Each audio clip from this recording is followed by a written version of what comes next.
Alright, YouTubers, I'm here, still doing Gambino, and this is LeBron Gambino's gameplay, shown right here. And today we're going to talk about Miami versus Dallas Game 1. It's not going to be a biased conversation, even though we are Miami Heat fans. I've been Miami Heat fan since when we got drafted. LeBron Gambino's been a LeBron James fan, not a Heat fan, since LeBron got drafted to Cleveland, so you see where that came in. Alright, let's talk about the obvious. Dirk Nowitzki versus LeBron James. They're the two best players on each other team. I'm a Dwayne Wade fan. I used to say Dwayne was a better player, but since LeBron came over, he really carried the team and helping our team win. So I have to give my hats off to LeBron James. I am not a LeBron James hater anymore, which I used to be a lot. My friends know. Okay, Dirk Nowitzki is the hardest man to guard in this series. No matter how good LeBron James is, Dirk Nowitzki is the hardest man to guard in the series. Only because we have no one close enough to guard him man to man. Same thing goes for LeBron. There's no one on Dallas who can guard LeBron James one-on-one. Shawn Marion is going to need a lot of help to guard LeBron James one-on-one. Because to me, I think Kevin Durant's really overrated. Kevin Durant is 6'10", tall as Chris Bosh. He can handle the ball as not good as a point guard, but he can handle the ball pretty well. He's the best scorer in the NBA, but he has no drive game and no post game. You can't be 6'10" with that type of frame and can do nothing with it. I think if Kevin Durant had not only a jump shot, but could drive and a post game, Dallas could not beat Kevin Durant. Because it's not Oklahoma, it's Kevin Durant. Kevin Durant's the only good player on the team. Yes, you can say Russell Westbrook ball hogged and did all that and stupidness like that. Yeah, that is true. I think he's trying to be Derrick Rose in that series. But at the end of the day, Kevin Durant was a true leader. He would have the man in the ball in those clutch moments when those teams were up, when his team was up, and won the game.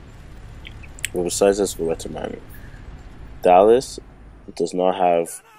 I think Dwayne Wade and LeBron James don't really have to guard the 2 and 3 position as hard as they have to guard the 4, as in Dirk.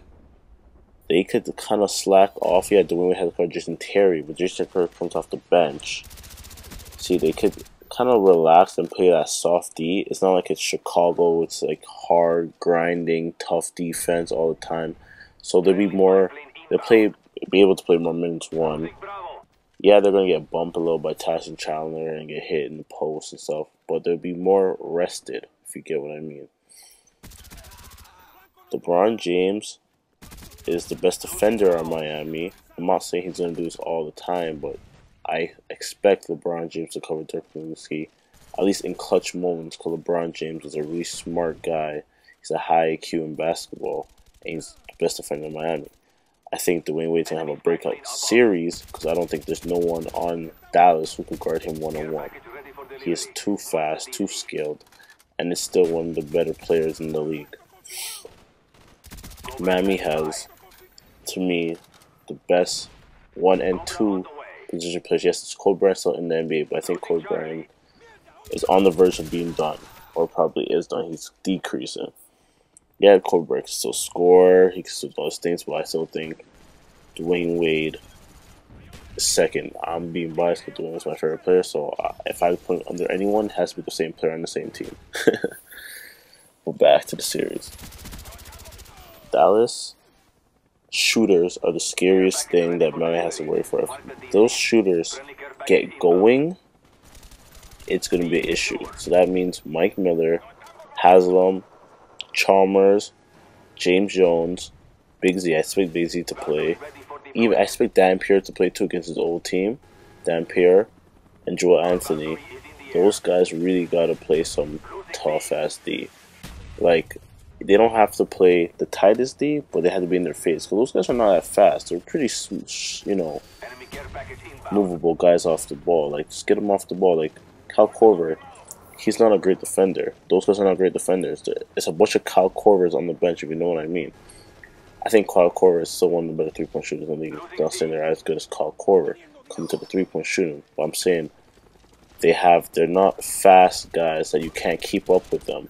So I don't see an issue that Miami would have playing them. Second of all, Dirk Nowitzki's fadeaway is probably the hardest jump shot to guard right now in the NBA. Versus Derrick Rose's driving, which LeBron James basically shut down if you were watching the series. Then you have Dirk Nowitzki's fadeaway off-balance shot. That's probably is the hardest to guard right now in the NBA. Yes, I heard LeBron James compare it to the skyhook shot, which probably is probably the hardest thing to guard. Think about it. There's no way you could block it man to man. Only from the backside end you can block it by the time it goes up. But onto a man to man basis, it's hard. Because he's 7 foot, that is very scary. That is not fair and it's unhuman. But I think Miami will win this series, and I'm making my prediction right now. Miami will win, not might win. They will win in 6 games. I think we take 2 at home. I think game 1 is going to be a very deciding game or a really tight game, and game 2 is going to be a hard game, deciding game. It's going to be one or the other. I know one game Miami's going to win in a nice fashion going to Dallas, or the first game right off the series. I think Dallas will win the first game home or the second game home. And then after Miami will win the next game, and then we'll take it back to Miami and win. If Miami could beat Dallas 3 times away, I think Miami Heat is going to be the next dynasty, the next Lakers and Celtics for the next 4, 5, 6, 7, 8 years. Just think about it. They need help in the center position. They need help in the point guard position. A lot of those guys are signed to 1-year contracts, meaning they're going to get help for next season. Yes, I know people talk about Dwight Howard going to Lakers and Mike Brown is the head coach there. I don't think Mike Brown's a defensive coach. Lakers don't need defensive help; they need offensive help. So I don't know. You guys tell me what you think about the whole Lakers, Mike Brown being signed thing. But for now, I think Miami's going to be a very scary team. LeBron's not in his prime yet; he's still getting there. Dwayne Wade his jumper is getting a lot better. He's still one of the better offensive players in the league. And Chris Bosh is still trying to find his role in this team. Yeah, he had a nice series against Chicago, but Chris Bosh played a lot better in Toronto. Yeah, Chris Bosh was the main guy, that's why, but I think Chris Bosh puts on a little more body, which I think he probably would for next season. He's going to come back in a nice fashion and do a lot of damage to the league. So, watch out for Miami. If they win this series, they're going to be very scary for the years to come. Chicago and the meanwhile, too, is going to be next to a very scary team. They get a nice scoring, small shooting guard.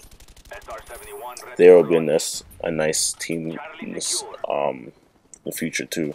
I was supposed to do this commentary on LeBron Gambino, but he had a lot of homework and, you know, all that shit goes, so that's what I'm trying to do is by myself. I'm just watching him play right here. He's doing pretty nice. So yeah, if you guys tell me what you guys think about the Heat versus Dallas series and who's going to think game 1. I think game 1's going to be a high-scoring game because Dallas is not a great defensive team like Miami. So I don't see Dallas, you know, holding Miami to 85 points like how Chicago did, because Chicago really played that tight-ass defense against Miami.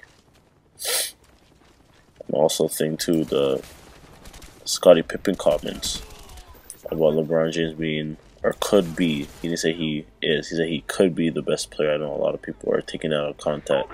Say he could be, but I think at the end of the day, LeBron James is going to be the best player in the NBA. He's 6'8", 6'8.5". He's the best defender, man-to-man defender, like a Ron Artest type of defender. He's the best defender in the NBA. And he's the best offense player in the NBA. Michael Jordan was just the best offense player of his time. Michael Jordan was not the best defensive player of his time. One thing, Michael Jordan only could guard, though, 1 and 2, probably some 3s. LeBron James could guard 1 to 4, probably some 5s. So that's very scary. So game 1, Miami, I'll say prediction right now. Miami wins game 1. 110 to 100. Miami. There you guys, I'm out. So that's the wrap up for tonight. You guys subscribe, like, and rate. Thank you. Get your friends subscribed too. We're out.